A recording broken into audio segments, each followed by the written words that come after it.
इंसानी जज्बे की सच्ची कहानी। ये एक लड़की की सच्ची कहानी है जो हमें कठिन से कठिन परिस्थितियों के बावजूद जीवन को सकारात्मक तरीके से जीने और अपने लक्ष्य को प्राप्त करने की प्रेरणा देती है। 25 सितंबर 2000 की बात है। तब मेरिकल एप्टन महज 11 साल की थी। उस दिन वो अपने अंकल के साथ पानी लाने के लिए बाहर निकली हुई थी। रास्ते में उन्हें 4-5 लोगों ने घेर लिया। उनके हाथों में धारदार हथियार थे। उन्होंने अंकल से जमीन पर झुक जाने के लिए कहा और उन्हें बेरहमी से मारने लगे। ये देख मेरिकल सदमे में आ गई। वो उन लोगों को जानती थी, वे उसके पड़ोसी थे। उसे लगा कि अब उसकी जान भी नहीं बचेगी और वह उनसे बचकर भागने लगी। पर वो छोटी थी और हथियारे आसानी से उस तक पहुंच गए। वो चिल्लाने लगी, कुया वागपो वागनो यो एकांग टेकन मावागपो कायोसा एकिन। इसका मतलब मुझे मत मारो, मुझे पर दया करो। पर उन दरिंदों ने उसकी एक ना सुनी और उनमें से एक ने गले पर चाकू से वार किया। मेरिकल जमीन पर गिरकर बेहोश हो गई। जब थोड़ी देर बाद उसे होश आया तो उसने देखा कि वहाँ खून ही खून था और वे लोग अभी भी वहीं खड़े थे। इसलिए उसने बिना किसी हरकत के मरे होने का नाटक किया। जब वे लोग चले गए तब वो उठी और घर की ओर दौड़ने लगी। भागते भागते ही उसने देखा कि उसकी दोनों हथेलियां हाथ से जुड़ी लटक रही है। यह देख मेरिकल और भी घबरा गई और रोते रोते भागती रही। जब वो अपने घर के करीब पहुंच गई तब अपनी मां को आवाज दी। मां बाहर आई और अपनी बेटी की ये हालत देख भयभीत हो गई। उन्होंने बेटी को तुरंत एक कंबल में लपेटा और हॉस्पिटल ले गई। हॉस्पिटल दूर था। पहुंचते पहुंचते काफी वक्त बीत गया। डॉक्टर्स को कोई उम्मीद नहीं थी कि वे मेरिकल को बचा पाएंगे। पर 5 घंटे के ऑपरेशन के बाद भी वो जिंदा थी। पर डॉक्टर उसका हाथ नहीं बचा पाए। परेशानियां यही नहीं खत्म हुई। जब वे वापस गए तो उनका घर लूटकर जलाया जा चुका था।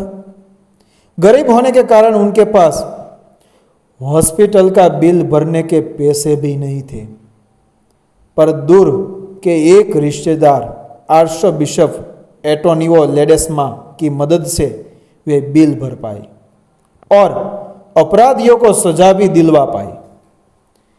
इतना कुछ हो जाने के बाद भी मेरिकल ने कभी भगवान को नहीं कोसा कि उसके साथ ही ऐसा क्यों हुआ, बल्कि उसका कहना है कि ईश्वर में विश्वास रखते हुए मैं और भी दृढ़ निश्चय हो गई कि मुझे एक सामान्य जीवन जीना है। मुझे लगता है कि मैं दुनिया में किसी जरूरी मिशन के लिए हूँ, इसलिए मैं इस हमले से बच पाई हूँ। मेरिकल ने हाई स्कूल की पढ़ाई पूरी की और 2008 में होटल मैनेजमेंट का कोर्स भी पूरा किया और बचपन से ही खाना बनाने का शौक के कारण 2011 में शेफ बनने की शिक्षा पूरी की।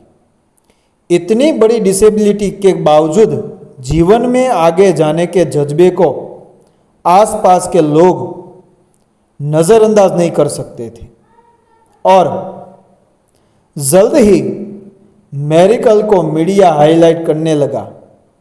ऐसे ही एक कार्यक्रम को देखकर होटल एड्सा शांग्रीला मैनिला फिलीपींस ने उसे अपने यहाँ किसी प्रोजेक्ट पर काम करने का मौका दिया। मेरिकल के साथ काम करने वाले शेफ अल्जामिल बोर्जा बताते हैं, वो मदद के लिए सिर्फ तभी पुकारती है जब उन्हें कोई गर्म पात्र हटाना होता है या किसी शीशी का चिकना ढक्कन खोलना होता है। मेरिकल आज भी उसी होटल में बतौर शेफ काम करती है और अपने जज्बे के दम पर लाखों करोड़ों लोगों को प्रेरित करती है। मेरिकल आफ्टन हिंदी 3 फ्रेंड्स, अक्सर हम अपनी लाइफ में आने वाली छोटी मोटी परेशानियों से घबरा जाते हैं और अपना विश्वास कमज़ोर कर बैठते हैं। पर आज की ये कहानी बताती है कि सिचुएशन यानी परिस्थिति कितनी ही खराब क्यों ना हो, हम उसे बदल सकते हैं। मेरिकल की कही एक बात हमें याद रखनी चाहिए। वो बात कही, यदि आप सपने देखें, कड़ी मेहनत करें और ईश्वर में आस्था रखें तो कुछ भी संभव है। ऐसी कहानी आपको अच्छी लगती है तो हमारी चैनल को सब्सक्राइब करें, फॉलो करें, शेयर करें। जय हिंद, जय भारत।